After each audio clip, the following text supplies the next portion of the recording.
Welcome to another episode of Bravo for the B-Side. I'm Danny. I'm Jim. And today we have an awesome guest with us. Yes, we do. Mr. Barney Burman. Yes. And we're going to talk about a lot of stuff. Wild Boar and many more things. Because there's a long list of inquiries. Hello, Barney. Hello, guys. How are you? Good. Let's jump right into it. Because the biggest question that I had was, so you've had a very successful career as a makeup effects artist. I've done okay. Well, I hope we can do that okay. I think anybody can, but we'll come back to that. The big question was, what was your compelling move to step out of that path and take on filmmaking? Excellent question. And sometimes I feel like I know that answer, and sometimes I just don't. That's fair. I've always been a cynist, and had a hard time keeping my ideas to myself. And I think a lot of, there's some great collaborative directors out there and producers, and then there's a lot of people that don't want to hear it from you. But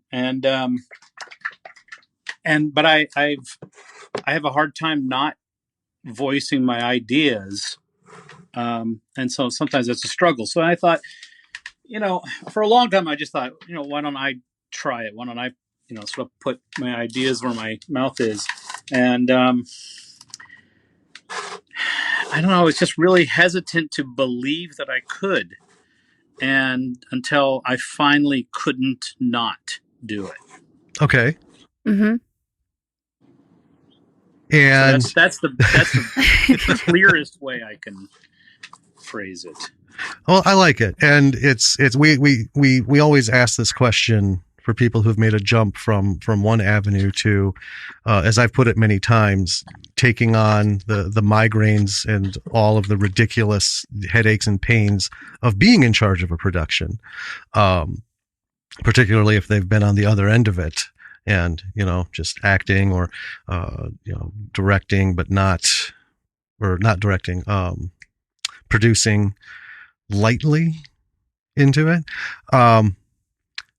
The one thing that I think I read was, you had this idea for Wild Boar, and it was you were thinking of it in terms of like Planet of the Apes.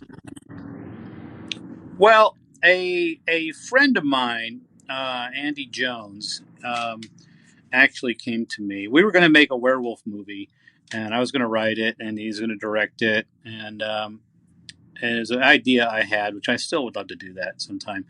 But so I wrote this thing. He was going to direct it, and we had a guy who was coming on to produce, and then that guy ended up being really flaky and not really coming through. And life went on, and we both got other projects we started, and I started working on Grimm as a makeup effects artist, and it just kind of went away. And then he came to me one time and he said he was thinking about an idea about like a Planet of the Apes, but with pigs. And the idea just really sunk into me. I thought, wow, that's really good. So I wrote a draft, and it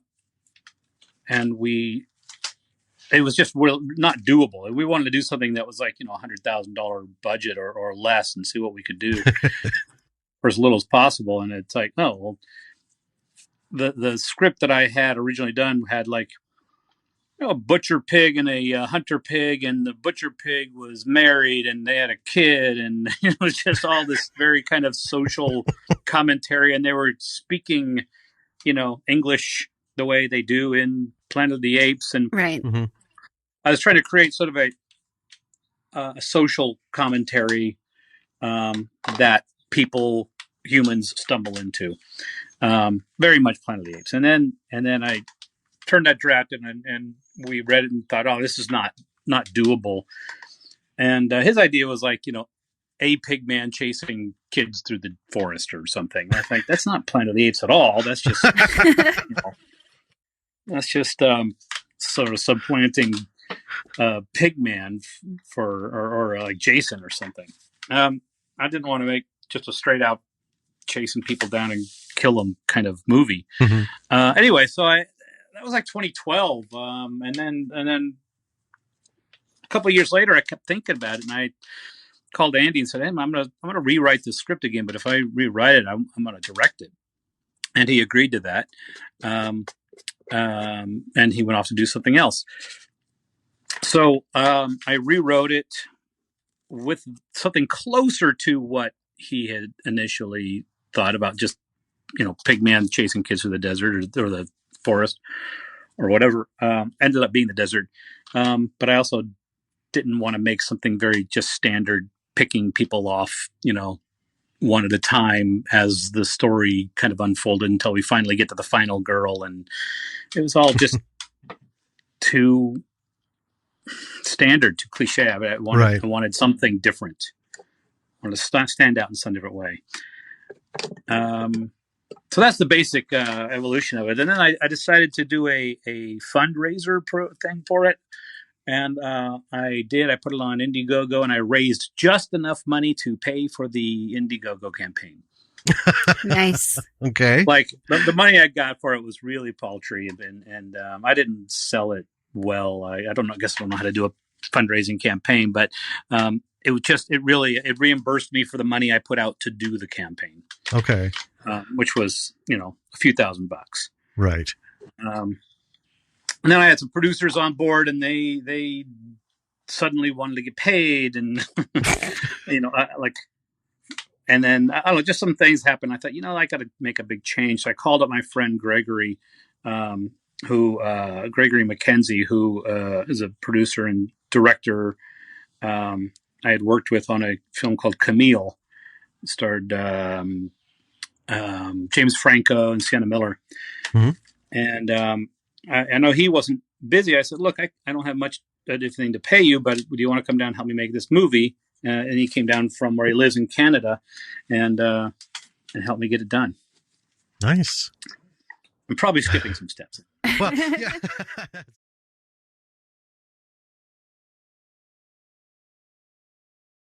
I was just kind of fascinated because this was one of the first movies that includes the sort of niche hobby of geocaching, and I was kind of curious. Yeah. Are you a geocaching hobbyist? I'm not, but when I found out about it around the time I started writing this, and I thought, what a great thing to bring people into the middle of nowhere that hasn't, to my knowledge, been used before. Right. I don't think it has. I haven't seen it, and we've seen a lot of stuff. Yeah. My worry was that nobody would know what it is, but apparently quite a few people have heard of it, and it's enough, and it sells it enough. It's like, oh, they're going to look for something, right? And there's all kinds of ways it could have gone. I could have had like a well walled up or secured area, and I thought, I don't want to get into that, all of that. How did they get in there and stuff? They just do. It's a little bit of a mystery land. That's a little bit, you have to stumble into it. And let's just have it at that.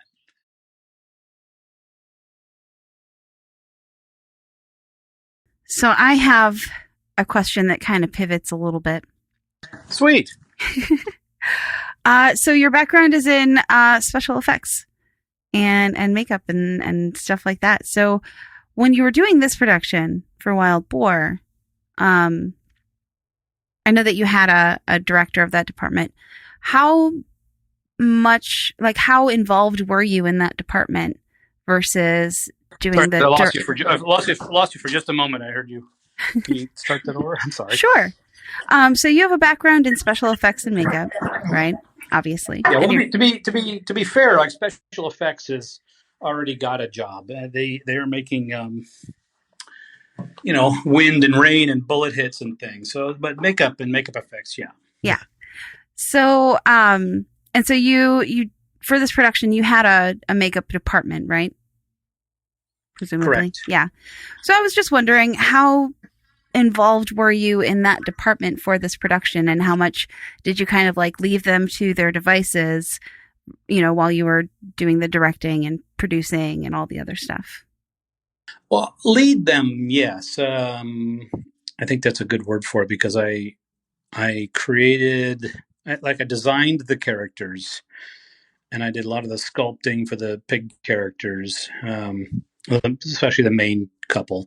But then the first day on set, Doug Tate was getting made up as the hunter. And I went in the makeup room and I started seeing how they were doing it. And, everybody's got their own sort of flow and technique. And I started saying, well, here's what I think you should do. And then, like in a minute, I thought, sorry, there? Oh, there we go. I have this weird thing, this Bluetooth thing he's wanting to grab on. So I'm going to see if I can get rid of it right now so it doesn't happen anymore. And that, disconnect. There we go. Okay, should not have a problem anymore. I apologize. Oh, that's okay. Hey, nothing goes 100%. That's what I'm talking about. You have to be just ready to veer off a little bit and then come back to it. So, so last we heard you, so you were talking about leading, and you designed and you did the sculpting. Right. And you said, this is how I would do it. And then we kind of lost you. And then, yeah. Oh, that's great. The perfect cliffhanger. Yeah. Because right at that moment, I realized if I go down this road and I start obsessing over how the makeups are done and how they look, I can't do the rest of this job. That's going to be detrimental to me telling the story and directing everything else. Mm. So I just trusted that the guys who obviously knew what they were doing, knew what they were doing.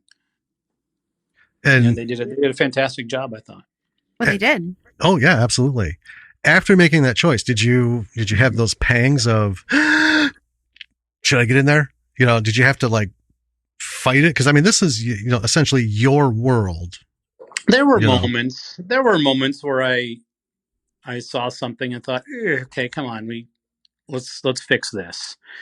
But to be honest, they're few and far between. It ended up not being a whole lot of an issue. There were a couple shots where I had CG guys come in and say, hey, can you clean this up? This is a problem. And it wasn't even always the pigs. It was just something where it's like, there was a moment where I was wearing a wig and this wig kind of flapped up and you saw the under part of the wig, and we had to fix that. And we had to, just some little things that I thought the shot is there. I didn't have the time and money to perfect shots all the time. Mm-hmm. So I said, oh shit, we got to move on. And we fixed a few things in post, and it really kind of, I have a newfound appreciation for the things that CG can do. The visual effects guys can come in and fix and clean up. Right. And that's like kind of when go ahead. When Sable and Lamb kind of come in and out of the hunter's lair, that was all shot day for night. And right. We had to fix all the daylight stuff and make it night. Yes. So they did an excellent job with that. And that's kind of what we've always thought CGI should have, found its home and kind of stayed there rather than becoming the world. It should support the world rather than replace it. Right. And then I think the only step outside that boundary should be it's there to do what physics prohibits. In terms of, you want a certain structure or some kind of thing. Sure. And there's just things you can't do no matter how good of a set builder you are, no matter how big of a visionary you are. Sometimes it just can't be done. But yeah, fixing the little things, that is, masterful. And that I think is, it should be part of the process. Absolutely. So yeah, it's a big deal.